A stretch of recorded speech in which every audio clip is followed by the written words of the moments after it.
શ્રી કબીરજીનું એક ભજન છે.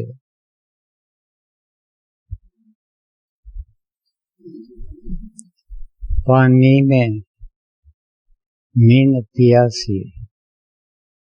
मोहे देखता वे हांसी.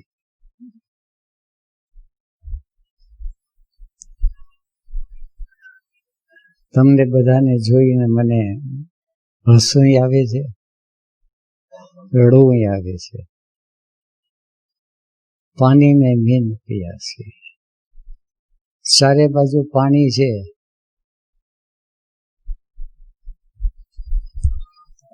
માછલી શોધે છે, તરસ બહુ લાગી છે.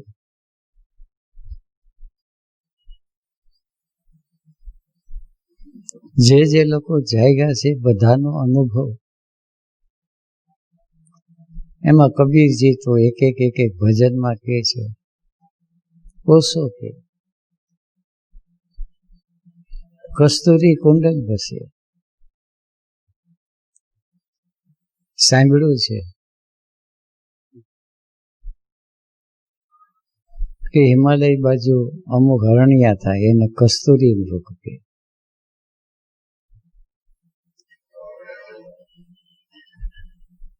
અંબર અને કસ્તુરી એ બધા કિંમતી દ્રવ્ય છે. એ હરણિયાની નાભીની અંદર કસ્તુરી હોય. રાજા રજવાડા એનો શિકાર કરી અને કસ્તુરી કાઢી લે. પછી વાજીકરણ ઔષધ તરીકે એનો ઉપયોગ કરે. અત્યારે તો બહુ ઓછા થઈ ગયા, પણ એ હરણ ભટકા કરે ને એમાં પકડાઈ જાય. એને એમ કહે છે કે એને સુગંધ આવે. સુગંધ ક્યાંથી આવે છે? એટલે લાગે કે હરણીમાંથી સુગંધ આવે છે. એટલે હરણીની પછવારે દોડે, દોડીને પકડાઈ જાય. સુગંધ એને પોતાના માંથી આવે છે. આ વાત છે બુદ્ધિથી કદાચ સમજાય તોય જીવનમાં ભટકાવ છે એ બંધ થઈ જાય, ઓછો થઈ જાય. બુદ્ધિથી સમજાય તો પણ એકવાર રોડ મેપ જોવાઈ જાય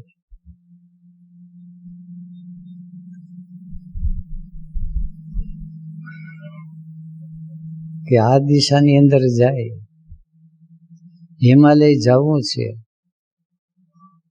ગમે ત્યાંથી હિમાલય જઈ શકાય. આંધ્રમાંથી જવું હોય, મદ્રાસમાંથી જવું હોય, દિશા સાચી જોઈએ. અને હિમાલયની તળેટીમાં રહેતો હોય અને ખોટી દિશા પકડાઈ ગયા તો હિમાલયને બદલે કન્યાકુમારી નીકળી પડે. ઠંડકને બદલે ગરમીની અંદર કાળઝાળ ગરમીમાં ભરાઈ જાય.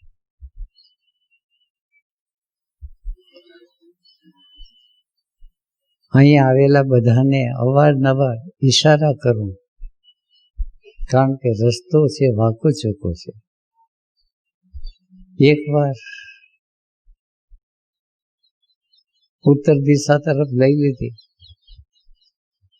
એટલે આપણે લાગે કે ઉત્તર જ છે, પણ ક્યારે ઉત્તરમાંથી પૂર્વમાં ગયા અને પૂર્વમાંથી ક્યારે દક્ષિણમાં ગયા, દક્ષિણમાંથી પશ્ચિમમાં ગયા અને પછી પાછા ઉત્તરમાં આવ્યા. 30 વર્ષે, 40 વર્ષે, 50 વર્ષે જ્યારે આપણે જોઈએ ત્યારે આપણે લાગે કે આપણે તો ત્યાં ને ત્યાં છે.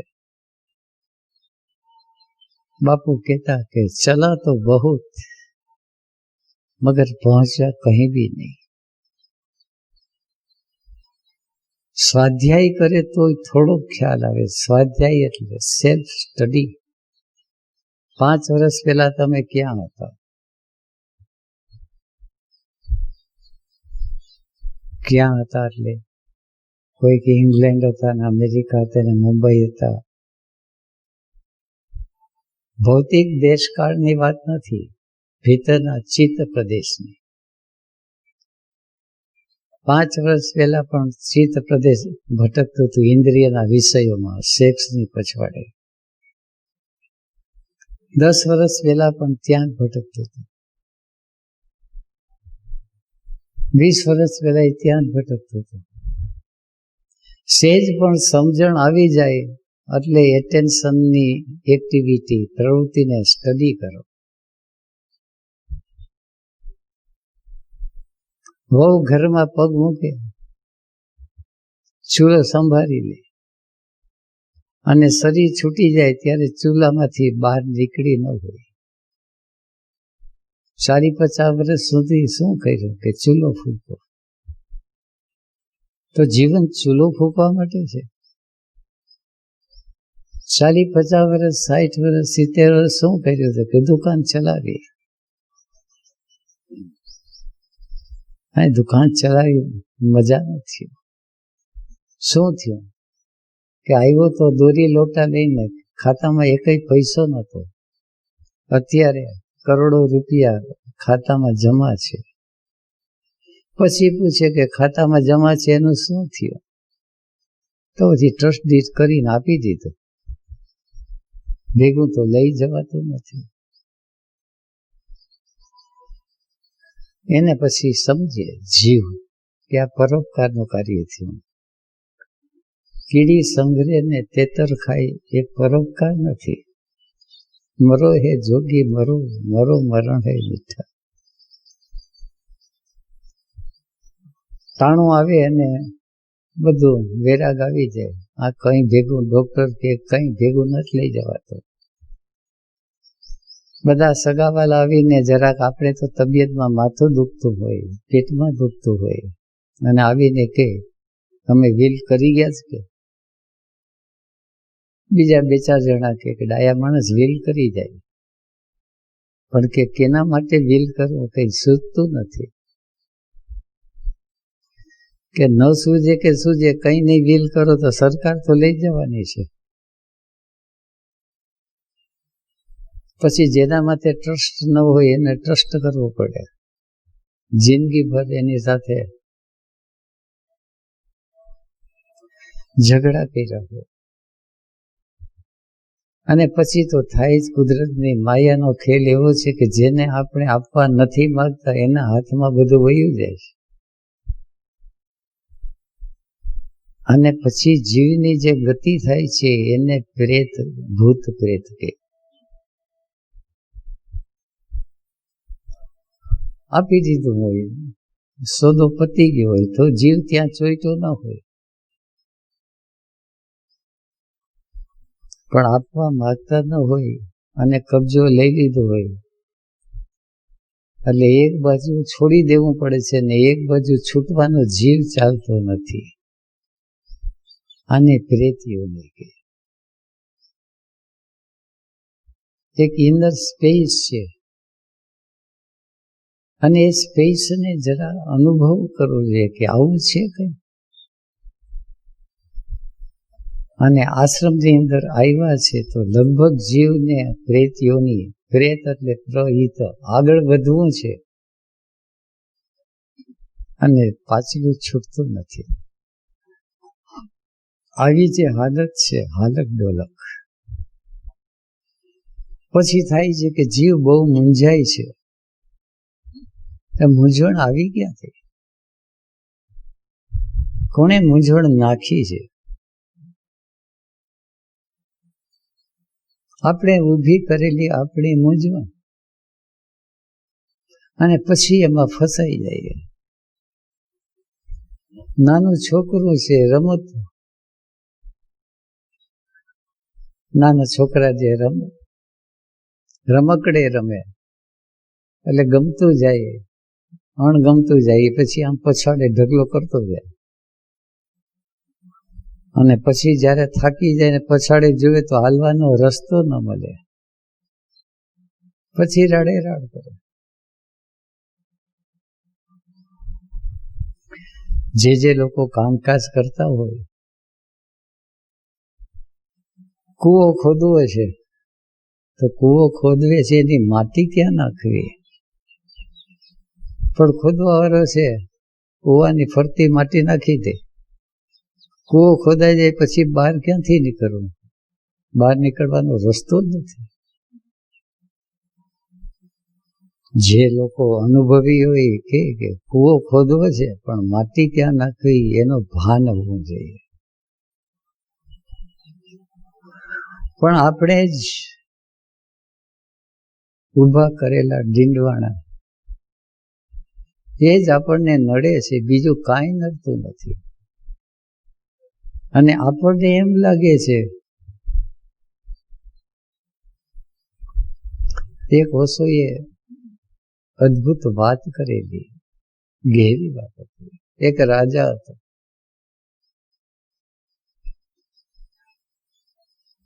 અને કોઈએ સલાહ આપી. બીજો રાજા છે પોતાની રીતે જ સલાહ આપે, સંસારી જીવ પોતાની રીતે જ સલાહ આપે કે પડખેનો રાજા છે ગમે તે ઘડીએ ગમે ત્યાંથી દાખલ થઈ જાય. એટલે બને ત્યાં સુધી કોટ કાંગરા હોય એને દરવાજા ન રાખવા, કારણ કે દરવાજા જે રાખે ત્યાં ગાળ બેસાડવો પડે, નહીં તો ત્યાંથી ઘૂસી જાય. મકાનની અંદર જેટલા બારી બારણા રાખ્યા હોય તો બધા બારી બારણા બંધ કરવા પડે, નહીં તો ચોર ઘૂસી જાય. એટલે રાજાને વાત સાચી લાગી, દાપણ ભરેલી લાગી. એટલે એને કિલ્લો બંધાવવાની શરૂઆત કરી. પોતાના રાજમહેલની ફરતો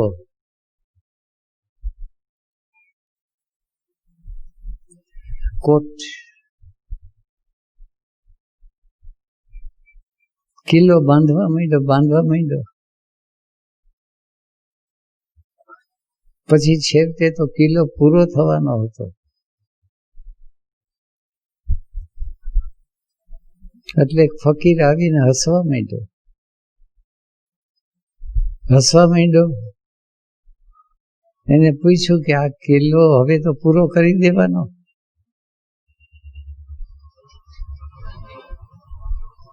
આ શું કરવા ખાલી જગ્યા રાખી છે? અરે રાજા કે મારે દાખલ તો થવું જોઈએ ને.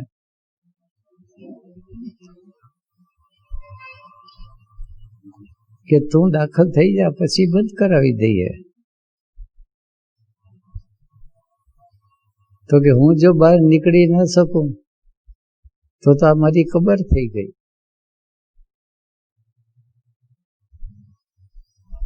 એ ફકીરે કીધું એમાં બાકી શું રહ્યું છે? કબર થવામાં બાકી શું રહ્યું છે? આપણને આપણી કબર પણ નથી દેખાતી, ક્યાંય બહાર નીકળી શકતા નથી. અને ફકીરે એ પણ કીધું કે જે બારણામાંથી તું દાખલ થયો છે એ બારણામાંથી જ તારો શત્રુ છે દાખલ થઈ જશે. બારણું બંધ કરીશ તો કબર થઈ જશે, અને ખુલ્લું રાખીશ તો શત્રુનો ભય લાગશે.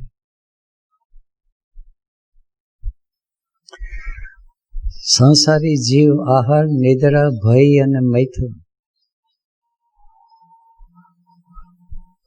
સુરક્ષાના નામે, ભયના નામે ચારે બાજુ છે દરવાજા બંધ કરતો થયો. અને દરવાજા જ્યારે બંધ કરતો જાય છે પછી એ જેને શોધે છે એ પોતાના ભીતરમાં જ છે, પણ દરવાજાની બહાર નીકળે. ઘણી વાર આપણે કોઈ કિંમતી દાગીનો હોય, કિંમતી વસ્તુ હોય, હીરાની વીંટી હોય, હીરાનો હાર હોય, તો મજાની એક ડાબલીમાં મૂકીએ.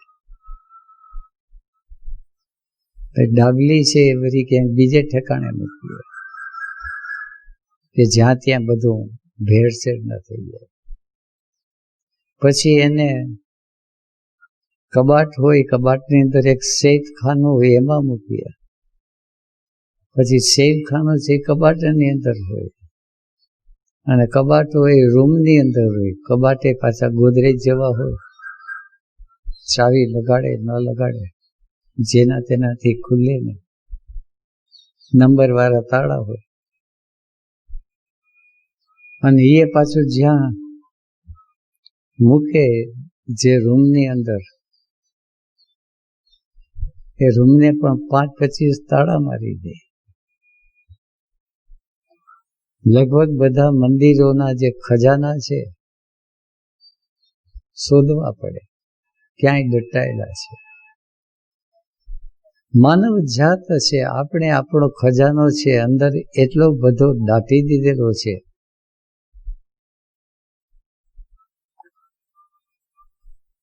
કે સૌથી મોટી તો સમસ્યા એ છે કે ક્યાં ડાયટો છે દિશા ભૂલી ગયા.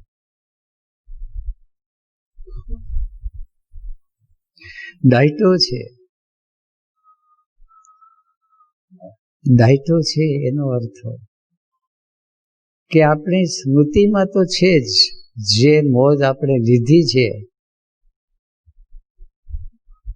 જે અનુભવ આપણે લીધો છે, એ અનુભવ છે આપણી સ્મૃતિમાં છે. નહીં તો કોક જીવ છે, છોકરો હોય કે છોકરી હોય, કોઈની સાથે દિલ લાગી ગયો, દિલ લાગી ગયા પછી થોડી વાર લાગે કે હા, હું જેને શોધતો તો એ આ જ છે. અને તડકો પડે અને ઝાકળ જેમ ઉડી જાય એમ સહેજ સંસારની સમસ્યા આવી ગઈ ને ઝાકળ ઉડી ગઈ, તો કે આ એ નહીં. ઝલક તો મળી હતી પણ આ ઝલક એ નહીં, અસલ ઝલક નથી. શરીર સુખ ભોગવે તો થોડીક ઝલક મળે કે આજ ને બસ આ જ સુખ છે, સતત ટકી રહે, સતત ટકી રહે. પણ 5-10 મિનિટ થાય ત્યાં ઉડી જાય ઝાકળની જેમ. અને પછી જિંદગી આખી નહીં, જન્મો જન્મ સુધી જીવ છે ભટકા કરે છે બહાર. સદગુરુ જ્યારે મળે છે ત્યારે સાચી દિશા બતાવે છે. જેને શોધીએ છે એ ભીતર છે, બહાર છે નહીં. જીવ સુખ શોધે છે, જીવ આનંદ શોધે છે, જીવ રસ શોધે છે, જીવ પ્રેમ શોધે છે. અંદરનું જે તત્વ છે રસ ભરપૂર છે, રસમય, રસોવય સહ. અંદરનું જે તત્વ છે આનંદની ભરપૂર છે, સચ્ચિદાનંદ. અંદરનું તત્વ છે ચિન્મય તત્વ છે, પ્રેમમય તત્વ છે, પ્રેમી પરમાત્મા. પણ અંદર જવાને બદલે બહાર ભટકા કરે છે. જે લોકો અનુભવી છે એ લોકો વારંવાર કહે, પણ સમસ્યા એ છે કે એટેન્શન છે એની હેબિટ થઈ ગઈ છે, મિકેનિકલ હેબિટ, કે એને બધી વસ્તુ બહારથી મળે છે. પેટમાં ભૂખ લાગે છે તો અંદરથી ભૂખ સંતોષાતી નથી, એટલે ભોજન બહારથી મેળવવું પડે છે. તથાગત બુદ્ધ એ ભિક્ષા પાત્ર લઈ અને બહાર નીકળે, ભૂખ લાગે. કૃષ્ણમૂર્તિ છે એને પણ ક્યાંકથી ભોજન ખવડાવે તો ખાય. ઓશો છે ક્યાંકથી કોઈ ખવડાવે. ભોજન તો બહારથી જ આવે. ઇન્દ્રિયના રસ આવે છે એ બહારથી આવે છે, પણ પછી જીવને ટેવ પડી ગઈ કે બધી વસ્તુ બહારથી મળે છે. અને આ ઠેકાણે છેતરાઈ જાય છે. રોટલો બહારથી મળે છે, પણ રોટલાની અંદર જે સ્વાદ આવે છે એ અંદરથી આવે છે. બરફીનો ટુકડો બહારથી મળે છે, પણ બરફીના ટુકડામાં સ્વાદ આવે છે, અંદરથી આવે છે. જીવ બેચેન હોય, મૂડ આઉટ હોય, ટેન્શનમાં હોય, ડિપ્રેશનમાં હોય, એને બરફીનો ટુકડો મૂકી દઈએ એ કે આજ ખાવાનું મન નથી થતું. પેટમાં દુખતું હોય, દાઢ દુખતી હોય કે આ તો મિષ્ટાન છે, એને માટે તો માણસો તલસતા હોય, તો કે હું મિષ્ટાન મોઢામાં મૂકું છું ને દાઢનો ચસ્કો ઉપડે છે. તો સમસ્યા બરફીના ટુકડામાં નથી, સમસ્યા દાઢના ચસ્કામાં છે. એનો ઉપાય કરે તો તરત જ એને રસ આવવા માંડે. અને જે લોકો જાયગા છે એના ભાણામાં સૂકો રોટલો મૂકે તો એટલા બધા રસથી ખાય. પછી ભજનમાં ગાય કે ક્યારેક છે લાડુ મળે ને ક્યારેક ફાકમ ફાકા હોય, પણ એની મોજ મસ્તી તો એવી ને એવી રહે. એ મોજ મસ્તી જે રહે છે એ અંદરથી એને શોધી લીધેલી છે, એટલે મોજ મસ્તી રહે છે. અત્યારે હું મોજમાં રહું છું એનો અર્થ કે મને બહારથી બધી સગવડ મળી ગઈ, આટલા બધા પ્રેમી મિત્રો મળી ગયા, મને પગ દાબવાવાળા મળી ગયા, મને માથું દાબવાવાળા મળી ગયા, મને ગળું દાબવાવાળા મળી ગયા, બધું દાબવાવાળા બધે મળી જાય છે, પણ છતાં મોજ આવે છે. ગમે એમ પણ દાબે તો ખરો, સેવા તો કરે છે, મોજ આવે. કંઈ પણ ખાવાનું મળે એક મોજ આવે. બહારનું ખાવાનું નહીં, ઇન્દ્રિયનું ખાવાનું. બહારનું તો હવે શરીર છે થોડું થોડું લથડવા માંડે છે, એટલે પછી અમુક ખવાય, અમુક ન ખવાય. પેલા છે શેરડીનો સાંઠો જોઈ અને ખાઈ લેતા હતા, ફટ કરતા. ગાંઠું બાંઠું આવે તો ગાંઠું ચૂસીને ફેંકી દેતા, ગાંઠુંને ચાવીને કૂચા મારતા. હવે તો શેરડી કાઢીને ક્યાંક રસે આપીને તોય હવે પેલા શેરડીનો ગાંઠો પચી જતો તો હવે શેરડીનો રસે નથી પચતો. પણ આ શરીરની સમસ્યા છે, અંદરનો રસ છે. શેરડી હોય કે ન હોય, બાવળનું ઠૂંઠું હોય તો એમાં રસ આવે. ખાવાનો નહીં, જોવાનો. ઇન્દ્રિયના 10 વિષયો છે, અને 10 વિષયો છે, કોઈ પણ વિષયમાંથી કોઈ પણ પ્રકારનો રસ લઈ શકાય છે. આટલી બધી તો વેરાયટી આપી. ઘણા જે કહે છે કે મુંબઈની અંદર મોટા મોટા મોલ ઊભા કરે. મોલ શું કહેવાય અમને તો ખબર નથી, અમને તો એ ખેતરમાં ઉગે ને એને મોલ કહે કે કેમ છે મોલ. આ લોકો મોલ કે ત્યાં બધી વસ્તુ તમને મળે, બધી મળે, કે જે જાઓ તમને સોયથી માંડીને સ્ટીમર સુધી મળે. આવી આવી તો વાતો સાંભળવી. મેં કહ્યું એને ક્યાંય જવાનું જ નહીં, જલસો જ જલસો. પણ ઘણી વાર જાય, મોલમાં દાખલ થાય ને બિલે બધે પાછો આવે કે આમાં શું કરવું, આને જોઈએ તો આને ભૂલીએ, આને જોઈએ તો આને ભૂલીએ, આને જોઈએ તો આને ભૂલીએ. અને જે ગમતું હોય તો એના ખિસ્સામાં પૈસા ન હોય, અને પૈસાથી ખરીદાતું હોય તો ગમતું ન હોય. હવે આ જીવ છે ચગડોળે ચડી ગયો. આપણો જીવ છે બધું હોવા છતાં પણ ચગડોળે ચડી ગયો છે. અને ચગડોળે ચડવાનું કારણ આપણે ઊભી કરેલી આપણી માયાજાળ. સાહેબ એને રિંગ પાસનો શબ્દ વાપરીએ. આપણો અન્નમય કોષ છે, અન્નમય કોષ છે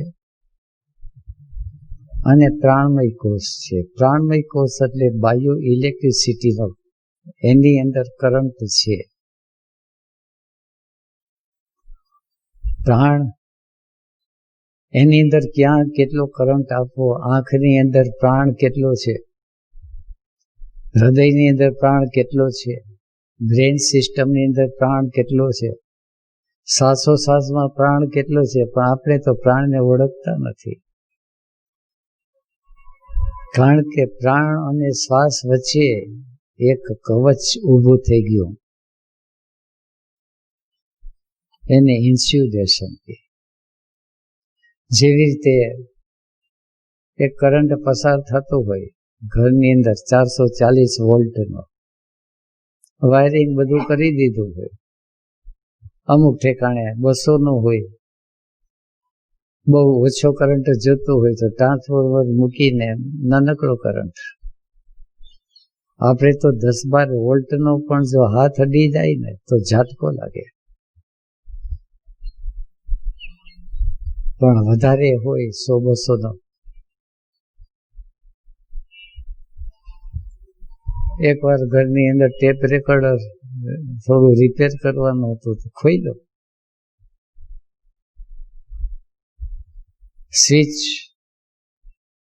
તો ઓફ કરી દીધી, પણ ખોઈલા ભેગું તો આમ થોડા સ્ક્રૂ ખોઈલા તો ઝાટકો લાગ્યો.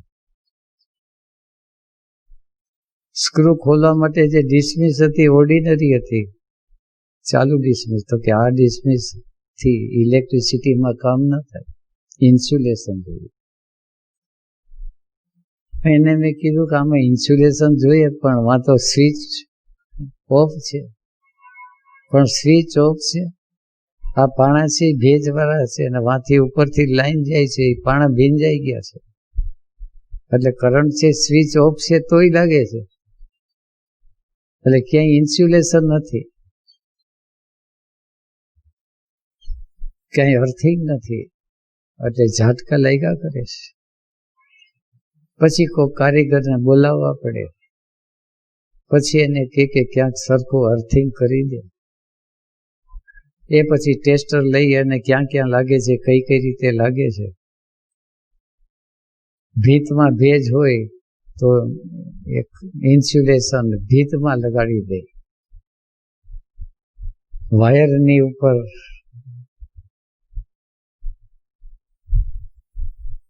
જીવતો વાયર ક્યાંય ન આવી જાય, એટલે એના જાડા જાડા એને રબરના પ્લાસ્ટિકના કવર ચડાવી દે, કરંટ ન લાગવું જોઈએ. અત્યારે આપણને ખબર જ નથી કે આપણી અંદર પ્રાણ છે કે કેમ. હૃદય ધબકે છે, પણ હૃદયની લાગણીઓ છે, હૃદયના ભાવ છે, પકડાતા જ નથી. આંખ જુએ છે પણ આંખ જોતી નથી. જે જોવાનું છે એ આંખ જોઈ શકતી નથી, કારણ કે પરમાત્મા છે એ કલરફુલ નથી, રસરૂપ છે. પરમાત્મા લીલો છે, કાળો છે, પીળો છે. પરમાત્મા ને કોઈ રંગ નથી, પરમાત્માને કોઈ આકાર નથી. પણ આપણી આંખ તો આકારને જુએ છે, રંગને જુએ છે, સૌંદર્યને નથી જોતું. અને જેને સૌંદર્યની દ્રષ્ટિ મળી ગઈ એ ઉકરડામાં સૌંદર્ય જુએ છે, જે કાંટામાં સૌંદર્ય જુએ છે. અને સૌંદર્ય જોતા જેને નથી આવડતું એને ફૂલનો ઢગલો કરી લાગે છે તો આ શું ઉકરડો કર્યો ભેગો. ઘણા ઘેરે જાય, કોઈ બુકે લઈને આવે તો બુકે જોઈને કે મજાના છે, પછી ડસ્ટબિનમાં નાખી દે. ઘણા છે એને લાગે કે આ કેવા ફૂલ છે, તો ઘરની અંદર સજાવટ કરે. અને વેપારી માણસ છે જેને પૈસામાં જ રસ છે, એને બુકે હોય કે બુકે ગાર્ડન હોય, એને કાંઈ નકામું છે. એને તો રૂપિયાની થોકડીમાં રસ છે, અને રૂપિયાની થોકડી એ પણ સામે મૂકેલી ન હોય, ખાતા ટ્રાન્સફર થતા હોય. ઇમેજિનરી હેપીનેસ, અને ખાતા ટ્રાન્સફર કરતા હોય. શું છે તો કે આ ખાતામાં 25,000 શેર પડ્યા છે, અત્યારે કરોડોની કિંમત થઈ, આટલા કરોડનો માલિક. ઘણી વાર છાપામાં આવતું જ ટોપ 10 ની અંદર નામ ટ્રાન્સફર થતા હોય, ઘડીકમાં ટોપ 10 આનું થાય ને ઘડીકમાં આનું થાય. કારણ કે શેર બજાર વધઘટ થાય, એના આધારે ઓલો વધઘટ થાય. આખી દુનિયાની રમત છે એ જોવા જેવી છે. એક વખત શ્રેષ્ઠ ખેલાડી કોક હોય, બીજા વખતે કોક હોય. અમારા જમાનામાં વિનુ માકડ હતો, અત્યારે માકડ ક્યાં જતા રહ્યા એ ખબર નથી. ચારે બાજુ દવા એવી આવી ગઈ કે માકડ જતા રહ્યા. અટપટું છે બધું. એટલે આપણે જે કંઈ શોધીએ છીએ તો એ શોધીએ છીએ મિથ્યા. અમુક રેકર્ડ તોડીએ છીએ, બસ એ રેકર્ડ તૂટી ગયા પછી બીજો આવીને તોડી નાખે, કારણ કે રેકર્ડ તૂટવા માટે જ છે. આપણે થાય કે સ્થાયી સુખ ક્યાંથી મળે? રેકર્ડમાં રાખ્યું હોય તો રેકર્ડ તૂટી જવાની છે, નામમાં રાખ્યું હોય તો નામ છે ખલાસ થઈ જવાનું છે. પણ બેહોશી એટલે પેલું જે કવચ કે પેલું જે આપણે ઇન્સ્યુલેશન કર્યું છે, આપણે જાતથી અલગ કરી દીધો. આપણો પ્રાણ ક્યાં છે ખબર નથી. શરીર અને શરીરની બહારના વ્યવહારો છે એ પણ જીવીએ છીએ, પણ રસ વિના જીવીએ છીએ. મોટા મોટા બંગલાની અંદર જઈએ અને પૂછીએ, સાડી સેલા બધા પહેર્યા હોય, કોટ પાટલું પેન્ટ બધું પહેર્યું હોય, ગાડીઓમાં 25 લાખ 50 લાખની કરોડની ગાડી હોય, સેજ પડખે બેસીને સેજ વાત પૂછીએ. મેં કહું બધું, અને કેને બધી વાત કરવી, બધું ધરબીને બેઠા છે, બહાર દેખાડો કરીએ છીએ. એક એક જીવ છે દુઃખને ધરબીને બેઠો છે, એક એક જીવ. અને સમસ્યા છે કે જ્યાં ધૈર્યવું છે ત્યાં જ એનો ઝરોખ છે. ધૈર્યવું જ કોણે? તો ધૈર્યવું જ પોતે જ છે. પોતે ધરબેલું જે છે, અને પછી કે ગુરુને કહે કે તમે હવે આનું કંઈક કરો, આમાંથી બહાર કાઢો. ગુરુ મહેનતે કરે. ગુરુ છે એને કોસ પાપડો કોદાળી હલાવતા આવડે છે, જરા મહેનત કરે. પણ મહેનત કરે ત્યાં તો જરાક થાય તો કે હવે ભલે જ યોગ્ય.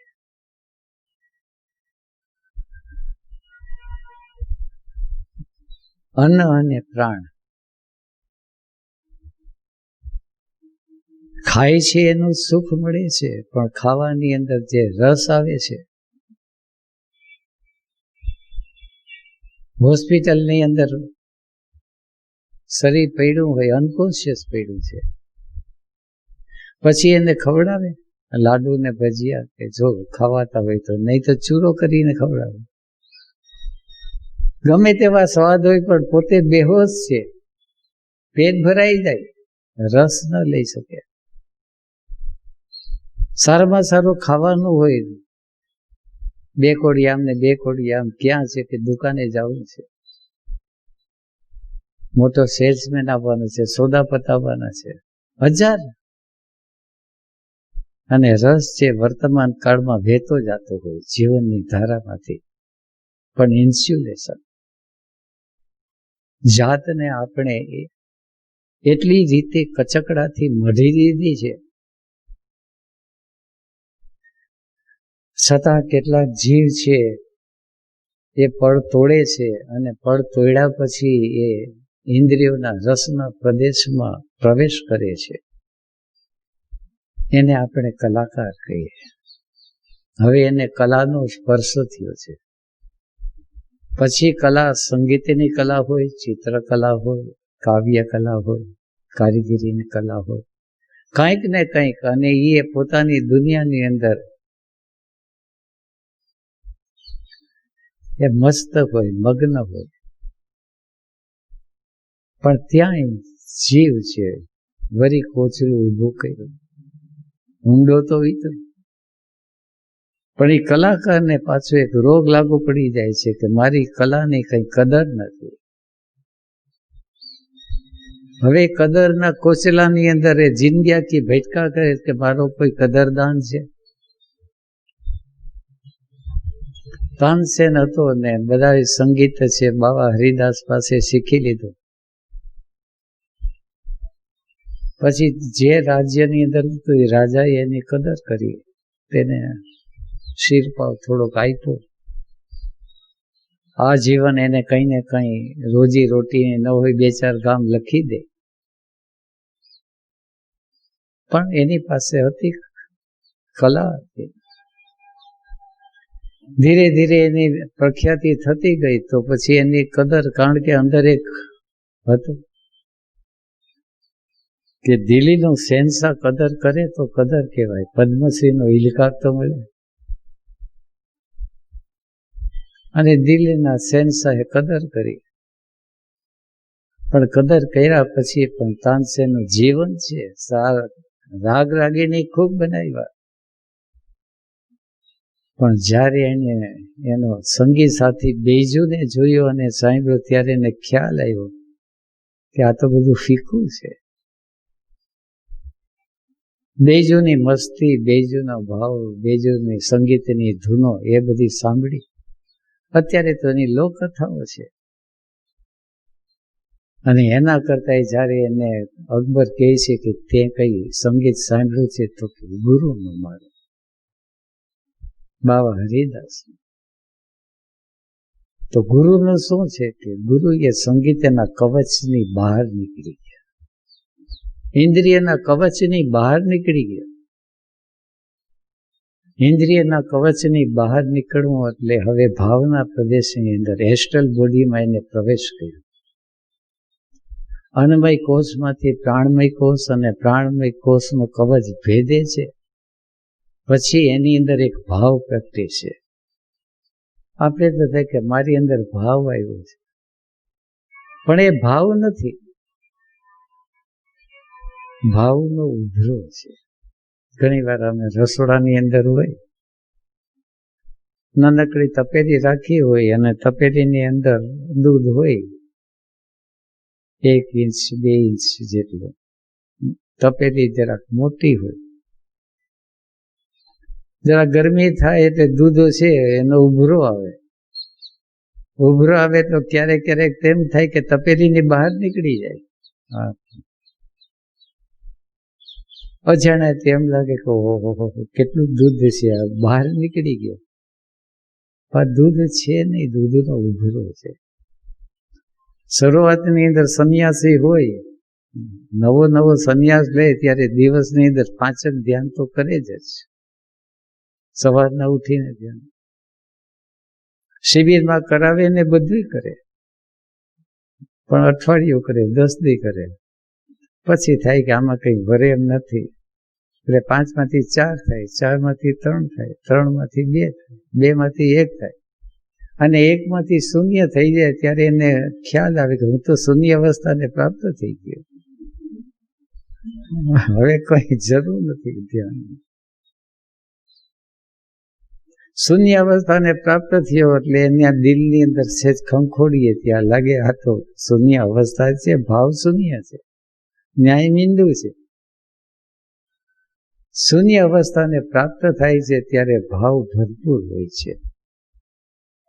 બુદ્ધને શૂન્ય અવસ્થા પ્રાપ્ત થઈ કે ઓશોને થઈ કે કૃષ્ણમૂર્તિને થઈ, દિલની અંદર ભાવ છે. ગરીબ ગુરુ હોય તોય ભાવ પ્રવાહિત થાય, રાજા મહારાજ આવે તોય ભાવ પ્રવાહિત થાય. ધીરે ધીરે ધીરે ભાવથી ભરાતો જાય અને શૂન્યતાને પામતો જાય. પણ કવચ તૂટે. કલાકારની અંદર જે મોટું કવચ આવે છે ઇન્ટરનલ કન્સિડરેશન, કોઈ મારી કદર કરતું નથી. અને આપણે જ આપણી કલાની કદર નથી તો બીજો કોણ કદર કરશે? અને જ્યારે એમ થઈ જાય કે જે ગીત હું ગાઉં છું મારી મોજ અને મસ્તીમાં ગાઉં છું, બીજાને કદર છે કે નહીં સવાલ કેમ? હું જે સ્ત્રીને પ્રેમ કરું છું, હું પ્રેમ કરું છું, બીજાની કદર કરે? ઓહો, તમારો પ્રેમ તો લૈલા મજનુ નહીં આંટી જાય એવું. તે પ્રેમની અંદર કમ્પેરિઝન અને કોમ્પિટિશન હોય કે કેનો વધારે? સ્કૂલ કોલેજની અંદર બધા લવર્સનું કોમ્પિટિશન છે, તો આપણને આશ્ચર્ય લાગે લવર્સનું કોમ્પિટિશન? કોમ્પિટિશન થાય તો શરીરના બળનું થાય. પ્રેમ એટલે પ્રેમ, beyond the mind, beyond the competition, beyond the comparison. એક છે એટલે છે. કોઈ પણ નાનકડું બાળક હોય, એની માં ગરીબ ગુરબી હોય, કાલી કુબડી હોય, પણ એ બાળકને એની માં વાલી લાગે.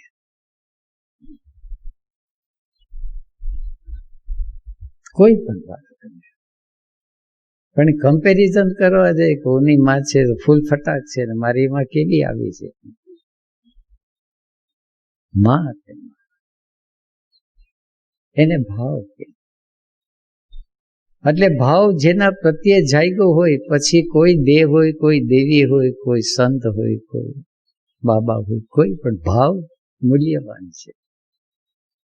બહાર છે તો નિમિત્ત માત્ર છે, ભાવ કયો જાગ્યો. પણ જ્યારે ભાવ આવે છે અને ભાવની અંદર ઘણા છે ડૂબી જાય છે, ભાવ સમાધિની અંદર. ભાવ સમાધિમાં ડૂબી જાય એટલે ત્યાં પાછું કોચરું આવી જાય. હવે જેને ભાવ કરતો હોય એને જ ભાવ કરે. તુલસી મસ્તક તબન અમે દબ ધનુષ બાણ લીયો હાથ. કથા સાંભળેલી જે છે, સાચી ખોટી જોઈ કે મીરા ને તુલસી ભેગા થઈ ગયા. કૃષ્ણની મૂર્તિ જોઈને મીરા તો ગાંડી ગાંડી થઈ ગઈ. તુલસીદાસજીને ભક્તિ હતી. મીરા પાને બધું કરે, તુલસીદાસજી ઉભા રહે.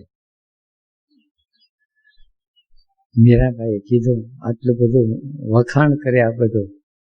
તુલસીદાસ કે તુલસી મસ્તક તબન અને જબ ધનુષ બાણ લીયો હાથ. આપણે પણ એમ જ લાગે કે ગમે તેવો બુદ્ધ ચેતન આવે પણ એને માથે દાઢી હોય, માથે આ હોય. ઓશોના રૂપમાં આવે તો જ માથું નમે, કૃષ્ણના રૂપમાં આવે તો જ માથું નમે, શિવજીના રૂપમાં આવે તો જ માથું નમે, કાલીના રૂપમાં આવે તો જ માથું નમે, નંદીના રૂપમાં આવે તો જ માથું નમે. આપણી અંદર એક જાતની આપણી પોતાની શરત છે, અનકન્ડિશન્ડ. અને શરત છે એ આપણું કોચલું છે ભાવ પ્રદેશનું. અને ભાવ પ્રદેશના કોચલામાંથી જીવ બહાર નથી નીકળી શકતો તો નથી નીકળી શકતો. પણ છતાં જીવને એ કોચલું નડે તો છે જ. પરમદેવને કોચલું નડતું હતું. તો ભાવ પ્રદેશમાંથી એને બહાર નીકળવું છે તો એને ભાવાતી દશાની અંદર. પણ પછી તો ત્યાં જે કોચલા તોડવાવાળા હોય ને આપણા જેવા ન હોય. આપણે તો કંઈકનું કોચલું તોડી નાખીએ. ઓલી હારે થઈ ગયું છે જવા દો, કોર્ટમાં કેસ માંડો, આની હારે ઘર માંડી દો. પછી માકડે માકડું ન હોય, લાકડે માકડું હોય. નકર માકડે માકડું હોય તોય ભેગા રમે, પણ લાકડે માકડું હોય એટલે બંધાઈ રહે, હોય કાંઈ નહીં. એકમાં પ્રાણ હોય તે ઠેકડા મારે ને એકમાં પ્રાણ ન હોય તો પડ્યો રહે. પછી કે વાછડોને ખીલે બાંધી દો, ખીલાની જોરે કુદા કરે, અંદર પ્રાણ ન હોય. પછી ઠેક ઠેકાણે ઘર સંસારની અંદર લાકડે માકડા દેખાય, કુદા કૂદ તો કરે છે પણ થાકી જાય છે, રસ નથી. નાનું છોકરું કૂદે ને તો રસથી થાક ના લાગે, આખો દી કુદાકૂદ કરે. અને ક્યાંક પ્રેક્ટિસ કરાવેલી હોય કે થોડી ઉઠબેસ કરવાની છે, દંડ બેઠક ઉઠબેસ. ઓશોના જીવનમાં એક પ્રસંગ છે. ઓશો તો છે ક્રાંતિકારી જીવ હતો, એને ઠીક લાગે એવી પોતાની મોજમાં જીવતો હતો. માસ્તરે કીધું કે આ લેસન કરી આવવાનું છે. ઓશોએ કીધું મને આવડે છે એટલે લેસનની કોઈ જરૂર નથી. તો કે મેં કીધું અને તું નથી કરતો, આવડતું હોય કે ના આવડતું હોય તારે કરવાનું છે, ઉઠ બેસ કર. એટલે ઓશો ઉઠ બેસ કરે. કેટલી 100, પણ 100 કીધી તને 150 કરી. માસ્તર કે આને કઈ રીતે, કારણ કે એને જે દંડ આપે એ દંડમાં મોજ કરે. આવી પણ એક અવસ્થા પ્રાપ્ત થાય છે. એને જેલમાં નાખે તો જેલની અંદર મોજ કરતો જાય, તેને જેલે ક્યાં આપે. એને કોઈ પણ પરિસ્થિતિ આવે પણ એ સ્થિતિ પ્રાપ્ત થાય છે, ભાવનું કોચલું બહાર તોડીને નીકળે છે ત્યારે ભાવાતી દશા છે. પછી આવે છે વિજ્ઞાનમય કોષ. વિજ્ઞાનમય કોષ આવે એટલે નવી નવી અન્ડરસ્ટેન્ડિંગ આવતી જાય, નવું નવું જ્ઞાન આવે, નવી નવી સિસ્ટમ આવે. કોઈ કણાદ હોય, કોઈ પતંજલિ હોય, કોઈ કૃષ્ણમૂર્તિ હોય, કોઈ બુદ્ધ હોય, કોઈ મહાવીર હોય. દરેકને પોતપોતાની સિસ્ટમ હોય અને સિસ્ટમ છે પણ માયા મહા ઠગીની સમજાણી. જેને જે દેખાય, કોઈને સ્યાદ દેખાય, કોઈને અદ્વૈત દેખાય, કોઈને દ્વૈત દેખાય. દરેકને ખોપરીની અંદર એના દર્શન અલગ અલગ રીતે થાય, પણ ત્યાં પણ ખેલ આવી જાય છે કે મને દેખાય છે એ જ સાચું. બીજાની દ્રષ્ટિનો ઉપેક્ષા કરી, ઇનકાર કરીને પોતાની દ્રષ્ટિનો આગ્રહ રાખે, અહંકારનો છેલ્લો ખેલ છે. અહંકાર એક છેલ્લા ખેલમાં ફસાઈ જાય અને પછી ત્યાં ને ત્યાં પછી પોતાની થિયરી, પંડિતોની અંદર વાદ વિવાદ થતા હોય કે બ્રહ્મ શૂન્ય છે કે પૂર્ણ છે, પરમ તત્વ કેવું છે, એક છે કે બે છે. પછી એની પછાડે બધી કથાઓ હોય. એક આંગળી દેખાડે તો સામે 2 આંગળી દેખાડે. એક કથા હમણાં જોઈ હતી કે એક સાવ મૂરખ અને એક મહાપંડિત. કાલિદાસના જીવનની આ કથા છે, સાચી ખોટી એ તો જે હોય.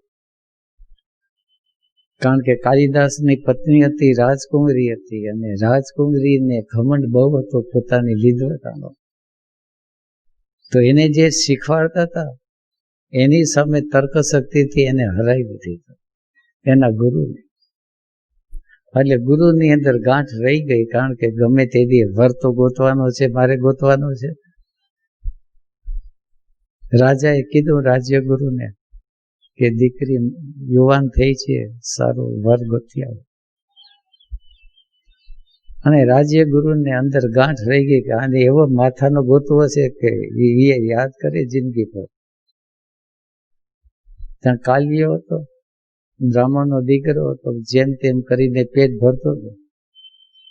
બધા સમીધના લાકડા જાય એટલે ઝાડ ઉપર ચડી અને લાકડું કાપતો હતો. પણ લાકડું કાપતો તો જે ડાળી પર બેઠો હતો એ ડાળીને જ કાપતો હતો.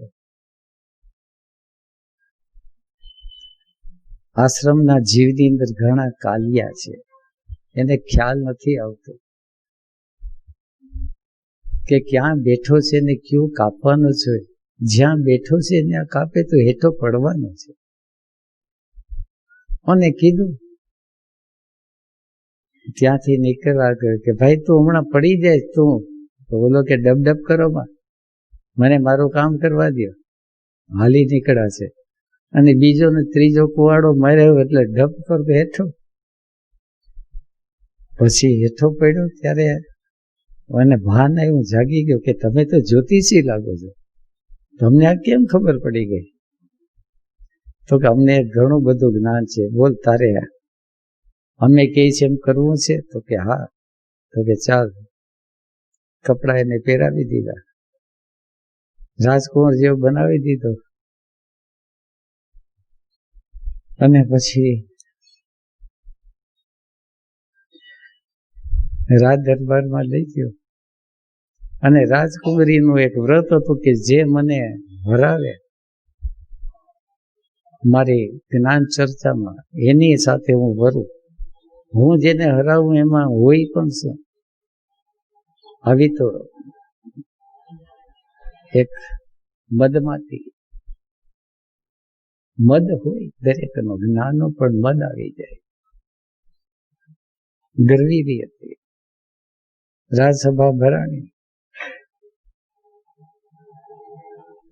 શરૂઆત કરી તો મેં કીધું હતું કે અમારા જે આ છે એ મૌન છે, બને ત્યાં સુધી વાણી બોલતા નથી. મૌન સંવાદ ચાલતો હોય, કારણ કે તત્વ ચર્ચા છે વાણીથી થાય હંમેશા અધૂરી જેવી, એ મૌનથી જ થાય. રાજકુમારી સમજ્યું હતી એટલે એને એક આંગળી ઊંચી કરી, બોલાય બે કરી. ઓલી રાજકુમારીએ 5 ઓલી કરી તો ઓલા મુઠ્ઠી વાળી. રાજકુમારી કે બરાબર છે, લગ્ન નક્કી થઈ ગયા. રાજકુમારી કે શું છે? રાજકુમારીને કીધું કે એક અદ્વિતીય છે બ્રહ્મ. તો એને કીધું બે છે એ બ્રહ્મ નથી, પુરુષ અને પ્રકૃતિ બેથી આ બધો વ્યવહાર ચાલે છે. એટલે માત્ર પુરુષ અને પ્રકૃતિથી નથી ચાલતો, પંચ મહાભૂત છે એ છે, એને કારણે ચાલે છે. તો એને કીધું કે પંચમહાભૂત અલગ અલગ છે તો નથી હાલતો, પંચમહાભૂત એક સંઘાત થાય મુઠ્ઠી વાળે તો એ હાલે છે. અને એની વાત સાચી હતી અને મને વાત સમજાઈ ગઈ એટલે લગ્ન થઈ ગયા. કોને બીજું કે શું